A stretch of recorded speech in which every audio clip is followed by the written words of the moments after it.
Hey guys, and welcome back to Narcissu 2. So, let's just jump right back in. While holding that thought, I also considered other things. She said that hospital patients couldn't come to this place. That reason even I could understand and be satisfied with.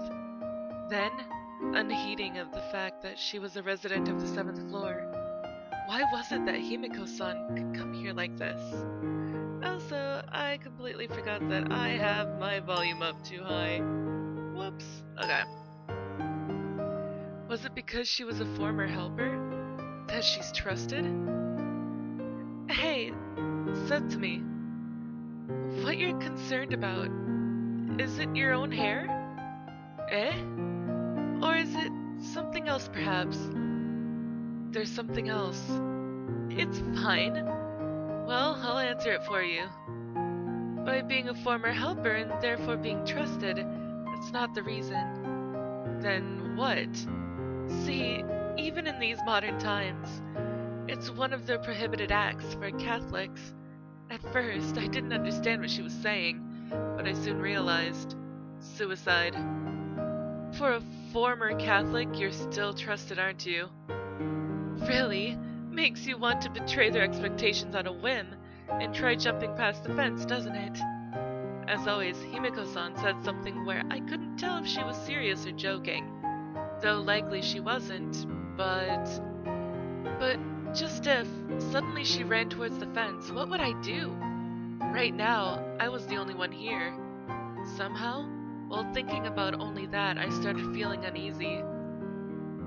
Okay, something like this perhaps. Alright, miss, the cutting is over. Thank you. As I replied, I accepted the hand mirror and looked at my hair. What? The bangs! When I looked, about 2 centimeters above the eyebrows, it was cut straight across. It's like a Japanese doll, or a child at the, Shichigo-san festival. Shichigo-san is the children's festival, which is to celebrate children at ages 7, 5, and 3. As like a growing up kind of thing, like a rite of passage. It's cute, Satsumi. Well, you were busy worrying about the other thing after all.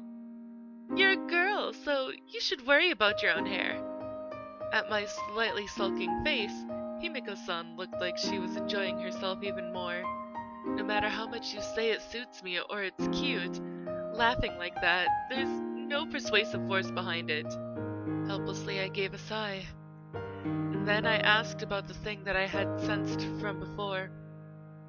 Say, this just may be, but are you seeing someone else in me? Quite the perceptive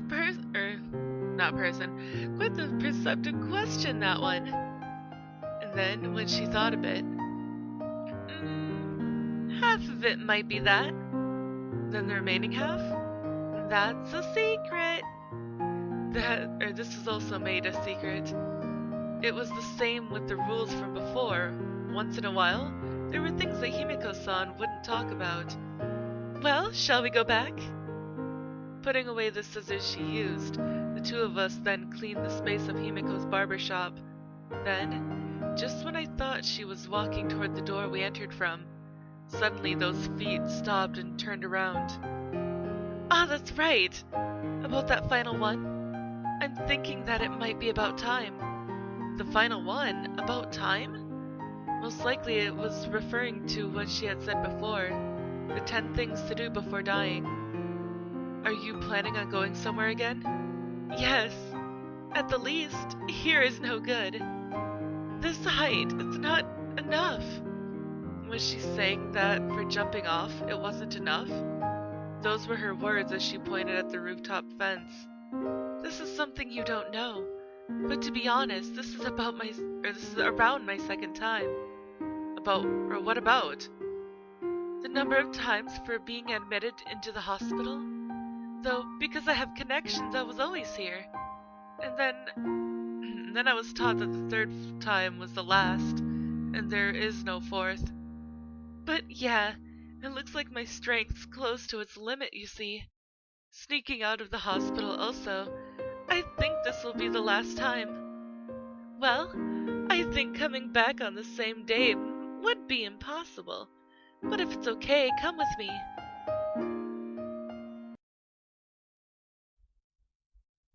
Slowly, the sky stained orange as the burning sun sank and the loud Minin or Minmin Zemi switched over to Higurashi.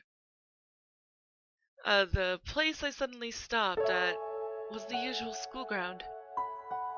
Not really doing anything, just standing in front of the metal bar, thinking about the things from just before. I am messing up big time. Sorry. One-chan, do you want to play with the bar? Perhaps out of consideration for me being there, a child playing nearby once again spoke to me. It's fine, don't mind me. With that reply, even while giving me a somehow mystified look, the child once again ran back to the group of friends who were playing. Just before, Himiko-san said that returning on the same day was impossible. Where we were going she didn't know yet, but I was told to make sure to get Mother's permission. If it's okay, come with me. I won't force you. Even saying that, spending close to a month together, and then saying that this would be the last? Again, the two of us ate today's dinner. Atop the table were the usual dishes and fried things. Looking pleased, Mother beamed at the empty lunchbox. Even during that dinner, that was the same as always. I was thinking about what happened earlier. Say, Mother? Something the matter? I've been invited to go on a drive again. Oh, isn't that great? That Himeko-san, right? But this time, we'll be staying one night. That's fine, it doesn't matter. Despite the possibility of what if, she easily gave her permission. Then I'll make lunch for you again, okay? Thank you. I'll go and do my best making them again. Oh, that's right. Today's wasn't that bad either. Saying that, the plate that she had offered up was the usual fries. Oh, what's wrong? You like fries, don't you? So naturally, very matter-of-factly, Mother offered them, seeming very pleased. But on those hands wasn't a pink manicure. Instead, a slightly reddened hand happily offered the plate. Fries. All I had to do was quietly eat them. No matter how much I hated them, if I endured it, it was fine. But was this really kindness, I wonder? Suddenly, I was reminded of Himiko-san's words. Even if whoever was punishing us were to not give us a pardon, I really wanted to say I'm sorry. To Mother? To Himiko-san? Say, Mother. I gathered up my courage and brought things to light. Himeko-san is someone from the 7th floor. Eh? What's the 7th floor? The hospice. Ah, she's a nurse there? It might have been perfectly natural, but that's how she was thought of. A patient there. What was that? The hospice's patient. Eh? The hospice's patient. A long, very long silence. The voice of the host on the television, not as words but as noise, rang out. In reality, it might have been a very short time, but for me, it felt unbelievably long. I thought just maybe, never again would time move. It seemed that never again could something go back to how it was, and I was afraid. Mother started crying. Already, the smile that had been there before was gone. The hand holding the fries was where it had stopped. Sorry guys. My finger might have brushed up against my mic on accident. Even though she had been so happy that I had made a friend, if I hadn't revealed it, even now, she would have been smiling. Stop, Setsumi, getting close to that sort of person. Your mom is afraid. when I think that someday you might also wind up like that. I'm sorry. As expected, I had no other words. That isn't kindness. Words which Himeko-san said to me, who silently ate the fries.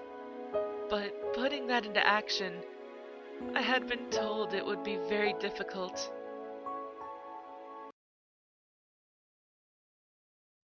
Alright. Chapter 15, Half a Prayer. Water splashed loudly. What? Ah! Hey, hold still. Even if you tell me that, it tickles. The 7th floor's bathroom. Today was the 2nd bathing day of the week. Hey! Ugh! Even I'm soaked. Ooh, I'm sorry. It's fine. One-san will take a shower while we're here. Even though it was called wide, compared to a normal home's bath, it was just slightly wider. When 2 people were in the tub, it was enough to be tight. Not yet? Not yet. Just a bit more and the shampoo's rinse will be done. Okay. The girl was squeezing her eyes shut and waited for the end of the shampooing. Even this kind of exchange was now becoming a familiar thing. Okay. And next is Himiko's barbershop. Opening a hole in the garbage bag and passing her head through, I had the girl sit on a folding chair. If there was no wind, it could also have been done on the roof, but mostly the cutting was done in the hospital room. Us helpers were also gardeners, also cleaners, and occasionally barbers. The scissors clicked together as I cut. How is it? I tried making the front all the same. A little strange maybe. Oh? You don't like it being cut straight across? That's not it, but it looks too short. Aw. About this much is cute, isn't it? Like a kid. Oh, it's a bit embarrassing maybe. The scent of the shampoo's mint spread from the still damp hair into the narrow hospital room. The girl sat on the folding chair that I always sat on, and from the garbage bag, she gave me a bit of a dissatisfied look. On the floor spread 3 sheets of newspaper. It was a barber shop that used 2 small hand mirrors. A few days after, if one looked, it was towards the middle of August. Today also the girl was here. Today too I was here. The alarm on the thermometer beeped. Alright, let me have the thermometer. Okay. Taking the thermometer that was in her mouth, I read the numbers on the digital display. What temperature? 36.2. Yeah, with that it's fine. Then today, ice cream in the courtyard again? Nope, today I'm thinking of different plans. Different plans? But for that, this comes first. As I answered, I opened the paper bag I had brought. Half of today's plan was in there. What's that? I brought new clothes for you. Huh? But just before I got pajamas. These aren't pajamas. With a bit of a flourish, I took it out of the bag to show her. No matter what could be said about it, it was something that used up over half of this month's allowance, and I had spent 2 hours debating over which to get. Ta-da! A one piece. How is it? You like it? Happily, the girl vigorously nodded many times. It was a one-piece dress in summery white, with a yellow sunflower pattern on it. Okay, once you change, we're going right away. Going? Do you mean outside? Yes, the church. As I answered, I undid the buttons on her pajamas.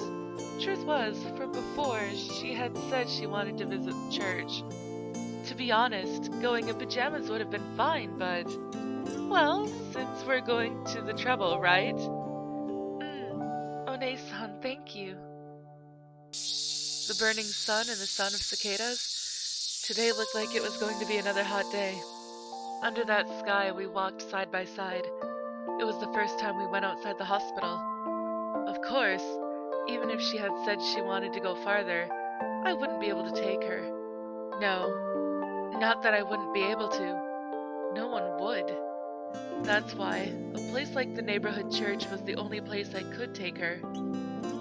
In moments we reached the church, I quietly opened the doors that I was used to passing through. There's no one around, is there? Well, at this time, the girl's expression turned slightly nervous. Even considering her age, it was probably her first time coming to a church. God is in here? That's a hard question. To be precise, it was probably a consecrated place for the worship of God. At least for me, here or not here didn't seem like an answer I could give. But here, the magic's effectiveness is different, right? Well, something like that. As we approached the altar and offered prayers, I prayed for the girl's happiness. Even if the future were closed, at least until then, I wished that she would be without regrets. And the remaining half, for always holding many secrets, I prayed for my own forgiveness. Whew. So, already done? Then, shall we go back? I'll take you back here anytime you want, okay? Thank you. And then, as we made to leave, One-san. May the bountiful blessings and grace of the Lord be upon you. I tried casting magic on One-san too. Saying that, her usual cheery expression faced me. Without a single shadow, an innocent smile faced me. Surely, she didn't understand the meaning of the words. However, even more so because of that, the sentiment made me really happy. And then half of the prayer, used for my own forgiveness. For me, who could do nothing other than buy ice cream for her? It was pitiful. Right above was the sun. Noisy were the cries of cicadas. As usual, the hot days continued, and it was a summer day, unchanged from yesterday. But a little bit changed with this girl. Up until now, she had been so attached to me, but between one day and the next, she came to hold a bit of distance. I knocked before opening the door. Good morning. Good morning. Exchanging our morning greetings, I sat down in the usual folding chair. Then, when I looked at the tray she had already finished eating, oh, leaving so much again. I'm sorry. Between one day and the next, she wound up barely eating. That's no good, you need to eat properly. But I'm not hungry. I gave a sigh. Well, if that's the case, we can eat in the cafeteria, okay? Even without suggestion, no response. Though before, even if it wasn't for ice cream, she'd happily go. To not eat. That, on the 7th floor, was a deadly thing. Unlike other wards, full-blown nutrient IV drips were not given here. Of course, there's some sugar contained in them, but the main purpose was rehydration. The word deadly meant exactly that. It was immediately linked to death. You know, if you do this, very soon you'll get weaker. Get weaker? Yes, if you don't eat, your body won't be able to hold up. Then, after getting weak? If my body gets even weaker, what will happen? That's... Here my words stopped. In my throat, I swallowed the word die. Normally, preaching about life and also death was the duty of the church. Ours was also to support that. And here was the 7th floor. A place where we speak to those who have lived life, peacefully coming of death. However, for a young girl, for a girl who could not have been said to have fully lived, just who in the world could speak of death now? Exactly in these times, maybe I should have let her hear the words of St. Augustine or Lord Jesus, but for me, offering up half a prayer and buying ice cream was about all I could do.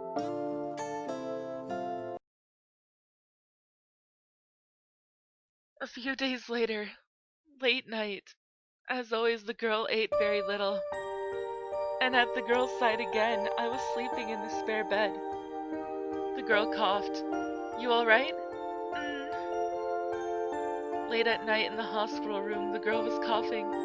I'm so sorry, guys, to leave you at this cliffhanger, but I can't. I am all out of time. But if you liked this episode, no matter how sad it was getting, please give it a big thumbs up down below. And I will see you in the next video. Bye-bye.